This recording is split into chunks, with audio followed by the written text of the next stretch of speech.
고린도후서 5장 17절 말씀.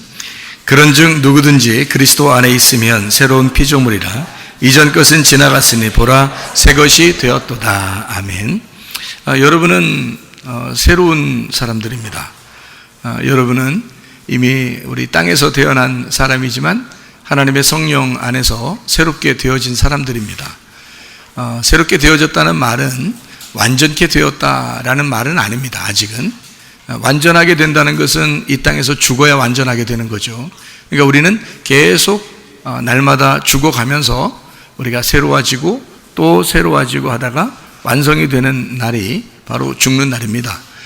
그러니까 새롭게 된 피조물인데 점점 계속 새로워지고 있어야 한다, 그런 말이죠. 그러니까 한번 새로워졌으니까 끝, 이게 아니라 날마다 새로운 사람이 되어야 된다, 이런 이야기가 되는 거죠. 그래서 그리스도인들은 한번 예수 믿었다고 해서 끝나는 게 아니라 날마다 새롭게 되어져야 된다, 이제 이런 말씀을 하고 있는 겁니다.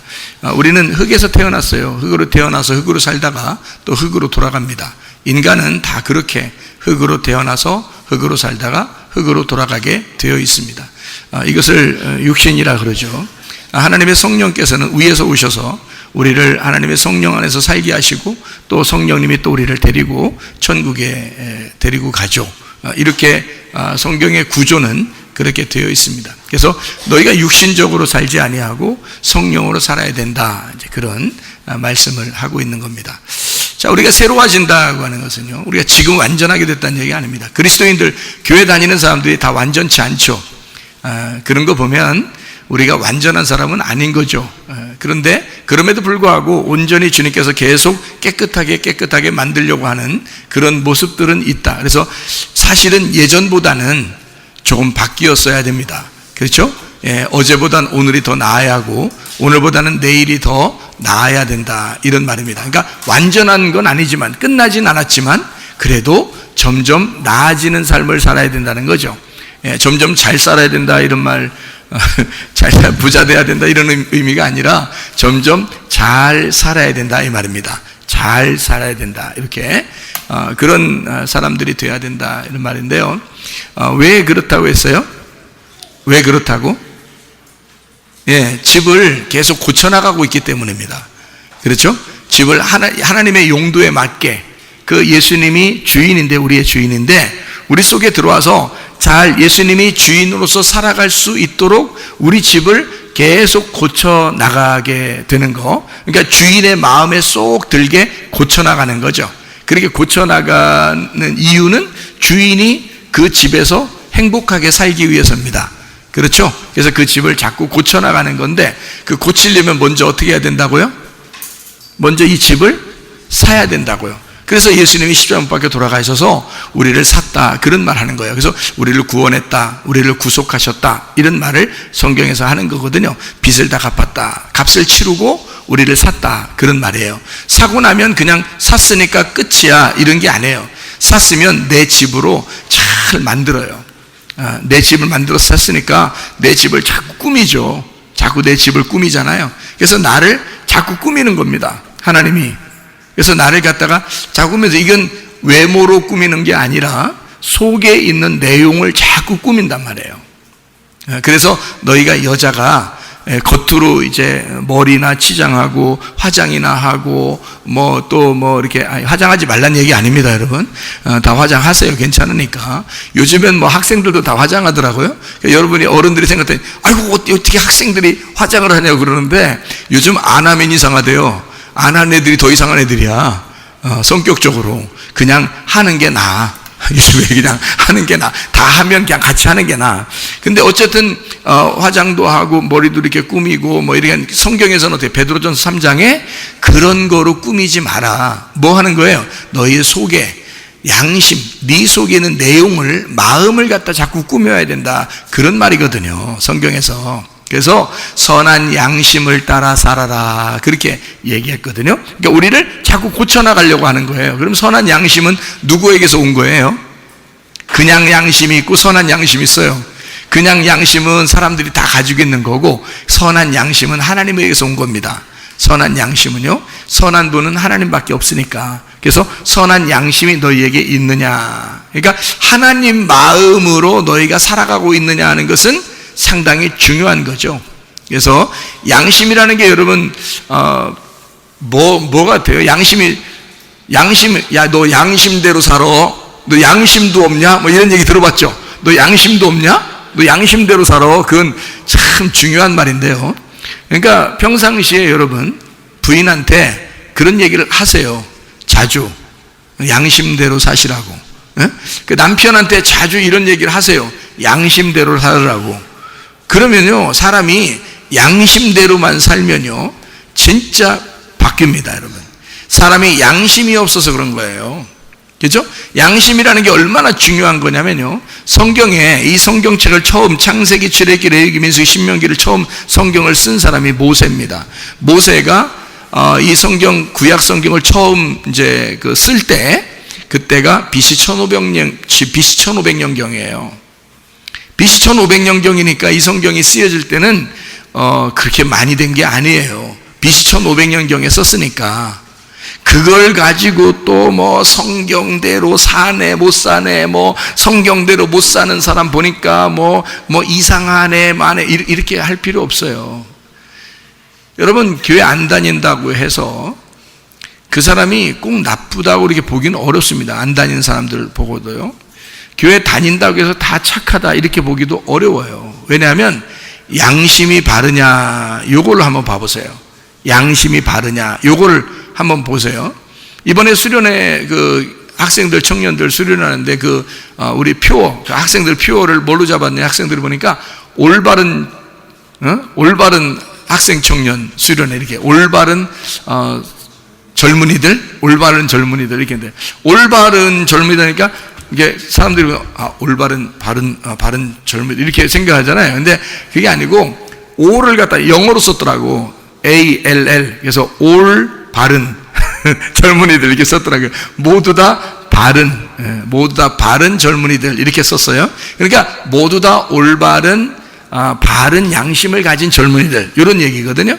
그러니까 이 양심이라고 하는 게 말이에요, 성경을 쓴 것보다 더 일찍 있었습니다.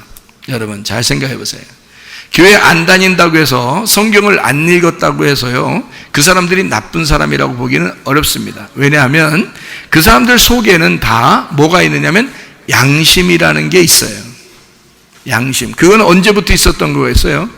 BC 1500년 전에, 그러니까 성경책을 쓸 때가 BC 1500년경이니까 처음 쓸 때가, 그럼 이 성경책이 없는 때에도 뭐는 있었다는 거예요?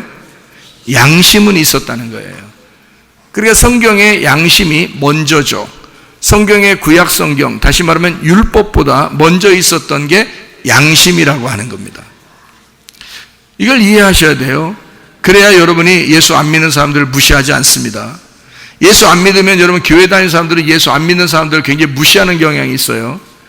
예수 믿는 게 뭐 대단한 것처럼 알고. 그렇지 않아요. 그 사람들도 다 양심이라는 게 있어요. 성경의 법보다 훨씬 더 먼저 있었던 법이, 그리고 먼저 더 중요한 법이 양심이라는 법입니다, 여러분. 그거는, 그 양심이라는 건요, 하나님으로부터 온 거예요. 그게. 그래서 이 양심이라고 하는 것이 있는 사람은 다 성경책을 가지고 있는 사람들이에요. 양심 있는 사람들. 그래서 너 양심대로 살아, 그 말은 뭐겠어요? 너 말씀대로 살아, 그 말 똑같아요. 양심대로 살아. 너 양심이 없냐, 그 말은 너 성경책도 없냐, 이런 말이랑 똑같은 거예요. 그러니까 성경책이 만들어지기 전에도 이미 양심이 있었다. 그러니까 모세의 조상이 아브라함이에요. 아브라함 조상이 노아고요, 노아 조상이 아담입니다. 그러니까 아담 때, 노아 때, 아브라함 때 이미 이 성경책은 없었어요. 양심만 존재했고 하나님이 그들 양심에 만난 겁니다. 그러다가 모세가 성경책을 처음 쓰게 된 거예요. 그러니까 오직 성경 뭐 이러면서 다른 사람을 정죄한다는 것은 비판이나 판단하는 것이고, 네가 하나님이 됐다는 얘기입니다. 여러분, 우리는 비판하거나 판단하지 말라고 성경에 그렇게 나와 있죠. 서로가 사랑해야 된단 말입니다. 대부분 보면 가까운 사람들을 대부분 판단하고 비판합니다. 그렇죠? 그러니까 여러분과 저는요, 판단하거나 비판하지 말고 우리는 서로 사랑해야 된다. 남편이 아내를 비판하고 아내가 남편을 비판합니다. 그렇죠? 그러면 먼저 누가 희생해야 된다고 그랬어요? 남편이 아내를 위해서 먼저 희생을 해야 돼요. 그리고 아내는 그 희생한 남자를 존경하는 거죠. 그리고 사랑하는 거죠. 예수님이 먼저 우리를 위해서 죽으셨고 그리고 나를 사셨어요. 그래서 나는 그분 주인에게 내 집을 제공하는 것입니다. 그래서 아내들은 남편에게 성경에서 뭐라고 하게 돼 있어요? 주인님 이렇게 말하게 돼 있어요. 목사님 요즘에 그런 얘기하면요 사람들이 욕해요 라고 말할지 모르겠지만 성경이 그렇게 써 있다는 걸 얘기하는 것이 내 얘기가 아닙니다. 내 얘기를 하는 게 아니에요. 저는 우리 집사람 보고 제가 굉장히 우리 집사람을 존중하고 제가 뭐 했다 그랬어요? 설거지하면서 주부습지는 내가 걸리지 우리 집사람이 걸리지 않습니다. 우리 집은 그렇게 살아요. 그래도 우리 집사람이 저를 주인처럼 여겨요. 제가 그렇게 청소, 빨래, 설거지 내가 더 많이 해요. 이거 아주 비밀스러운 얘기인데 근데 제가 더 많이 해요. 그러니까 손이 젖은 손이 애처로워. 이게 나한테 불러야 되는 노래야 이게. 젖은 손이 애처로워. 이게 나한테 부르는 노래지 이게 아내에게 바치는 노래가 아니에요. 이게 남편에게 바치는 노래란 말이에요. 우리 집은 그래서 이게 근데 어떻게 남자가 희생하고 여자가 남자를 존경하고 서로 사랑하는 그러니까 남자가 먼저 희생하고요. 그리고 아내가 그 남편을 존경하고 그리고 서로 사랑하게 된다는 거죠. 이게 이제 부부라는 겁니다. 그렇죠? 그러니까 네가 먼저 해.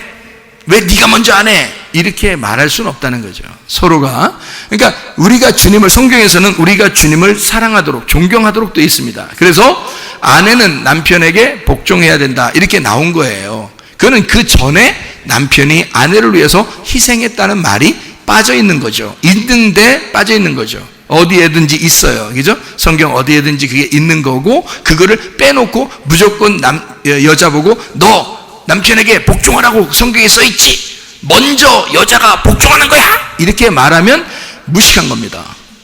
왜냐하면 그건 다른 성경을 전혀 모르고 거기에 있는 성경만 본 거거든요. 베드로전서 3장 거기만 딱 본 거잖아요. 에베소서 5장에서도 그렇게 나와 있죠. 그런데 이 남편이 아내를 사랑하게 돼 있어요. 그것도 그냥 사랑이 아닙니다. 아가페 사랑하게 돼 있습니다. 아가페 사랑이라는 거 여러분 아시죠? 아가를 이렇게 늘 이렇게 패는 그런 사랑이 아닙니다. 아가페 사랑이라는 거는 진짜 그냥 무조건 사랑하는 거예요. 조건이 있어 사랑하는 게 아니에요. 부인을 볼 때 마음에 드는데 오늘 좀 사랑해 줄까? 뭐 이런 거 오늘 마음에 안 들어? 이런 거 아니에요. 마음에 안 들어도 너무 사랑스럽게 보이고 마음에 들어도 사랑스럽게 보이는 거예요. 제가 아까도 얘기했지만은 그 애를 볼 때 그 아빠가 아기를 보면서 수염이 나 있지만 자기 수염은 생각 안 하고 아기를 어떻게든지 안고 막 뽀뽀를 해주려고 막 하는데 아기는 싫다고 막 그런단 말이에요. 아빠 싫어 뭐 아따 막 하면서 막 신경질 부리고 막 그러거든요. 가까이 오지 말라 그러고. 근데 아빠는 늘 가까이 하고 싶어요, 이 아이한테. 근데 애가 이제 아빠 마음을 잘 모르는 거죠. 어리니까 나중에는 이제 알겠지만 어리니까 모르는 거예요. 그런데 아빠가 너무너무 애를 좋아서 그러는 거잖아요. 그러니까 이 애는 아빠 저리 가, 아빠 싫어, 왜 따갑게, 싫어 막 이렇게 한단 말이에요. 가까이 오지 말라고. 자, 그래도 아빠는 뭘 알아요? 아빠는 무슨 마음, 어떤 마음이에요? 뭘 알아요? 얘가 이렇게 해도 내 딸이야. 그죠? 얘가 이렇게 해도 내 딸인 거예요. 그러니까 자기 딸이니까 자기는 무조건 사랑해야 된다는 거야. 아빠니까 딸은 무조건 사랑해야 된다는 거를 아빠는 알고 있는 거예요. 그렇죠? 그러니까 애가 그렇게 하고 있는 건 말이에요. 아빠를 어떻게 하는 거예요? 아빠를 믿는 겁니다. 아빠를 신뢰하기 때문에 그런 거예요. 그거를 아빠가 아는 거죠. 여러분, 옆집 아저씨한테 그렇게 할 수 있어요? 옆집 아줌마한테 그렇게 할 수 있냐고요. 막 신경질 부리고, 아줌마 가까이 오지 마세요. 예? 아저씨 가까우지 말라니까요. 그리고 엘리베이터 딱 탔는데 아저씨가 딱 스톱하세요. 나 먼저 올라갈 테니까. 아저씨한테 그렇게 할 수는 없죠. 아줌마한테 그렇게 할 수 없습니다. 그죠? 근데 엄마 아빠한테는 자기가 애들이 막 그런다고요. 그래도 엄마 아빠는 이렇게 하면서도 좋아해요. 그래도 넌 내 딸이야. 그래도 넌 내 아들이야. 이런다고요. 엄마 아빠가 그런 거예요. 자, 자기들은 그러면서 하나님 아버지가 그렇게 하지 못할까? 하나님이 우리한테 그런 식으로 못할까? 하나님이 더 사랑하면 더 사랑했지 하나님 우리를 더 미워하겠습니까? 생각을 해보셔요. 그러니까 우리가 교회를 다니면서 뭔가 착각을 하는 거예요. 하나님을 갖다가 너무 어렵게 생각하는 거예요. 하나님이 혹시 나한테 무서운 할아버지가 아닐까? 이런 생각을 하는 거죠. 그렇지 않아요. 하나님은 우리를 그냥 조건이 없는 사랑을 하는 거라고요. 그런 사랑이 그 예수님이 우리 안에 들어오면 그게 아가페 사랑이라고요. 그래서 아가페 사랑이 돼요. 그러니까 아내가 조금 이렇게 신경질적이어도, 아내가 조금 기분 나쁜 그 표정이 있어도 이상하게 예뻐 보이고 그냥 좋아 보이고, 애들이 조금 그렇게 보여도 그래도 너는 어디 가겠어, 네가 내 아들이지, 내 딸이지, 이렇게 아빠 마음이 늘 그런 생각이 들어온다고요. 저만 그런 건 아니죠, 여러분? 혹시 저만 그런 건 아니죠? 제 그런 마음이 막 들어온단 말이에요, 아빠들은. 그러니까 그 마음을 가진 것이 진짜 하나님의 마음이기 때문에 여러분, 아내를 대할 때 아가페 사랑으로 대하라는 거죠. 성경은 사랑, 남편과 아내에 대한 사랑에서 반드시 남편이 아내를 사랑할 때는 아가페 사랑으로 사랑하라고 나와 있습니다. 그게 예수님의 사랑이에요. 그러니까 하나님만 할 수 있는 사랑이라고요. 그것이 남편들에게 들어와 있어야 된다는 거지. 어디다가 비판하고 어디다가 판단하고 그 이제 요즘 애들 말로는 판단질이라 그래요. 판단질, 비판질이라 그러거든요. 요즘 애들 말로. 그러니까 어디다 대고 비판질이고 어디다 대고 판단질이야. 네가 뭔데? 뭐 이렇게 하면 안 되죠. 이렇게 하면 안 되죠. 네가 뭔데? 어쨌든 우리가 뭔데 그 상대방을 왜 판단질하고 비판질하느냐, 그거예요. 그게 가까운 사람일수록 그런 걸 많이 하거든요. 남편이 아내에게 그러고요, 아내가 남편에게 그럽니다. 물론 그거를 갖다가 한쪽 사람이 은혜를 받으면 무슨 생각이 들어와야 되냐면, 그래, 네가 그렇게 해도 나는 너를 사랑스럽게 생각해, 이게 나와야 되거든요. 그게 진짜 은혜 받은 사람입니다. 그런 마음이 생기는 거예요. 그냥 자기도 모르게 그런 마음이 생기니까 그냥 늘 하나님처럼 보이고 늘 예수님처럼 보이는 거죠.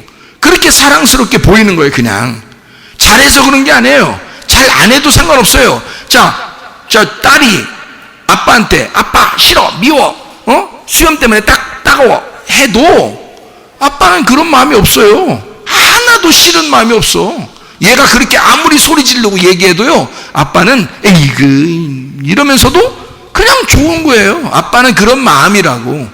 근데 이 딸의 마음과 아빠의 마음을 모르는데 딸이 만약에 아빠의 마음을 이해하기 시작하면요, 아빠가 진짜 사랑스럽고 고마운 거죠. 그렇죠? 그걸 우리가 이해를 못해서 그런 거지. 여러분이 교회에 나왔어요. 하나님 마음을 잘 이해 못할 거 아닙니까? 그러면 하나님 마음을 이해시켜 주는 게 설교라고요.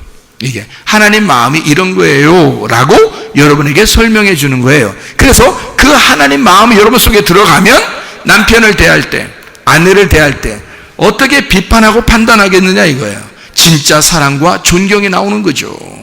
그게 주님의 마음이라는 겁니다.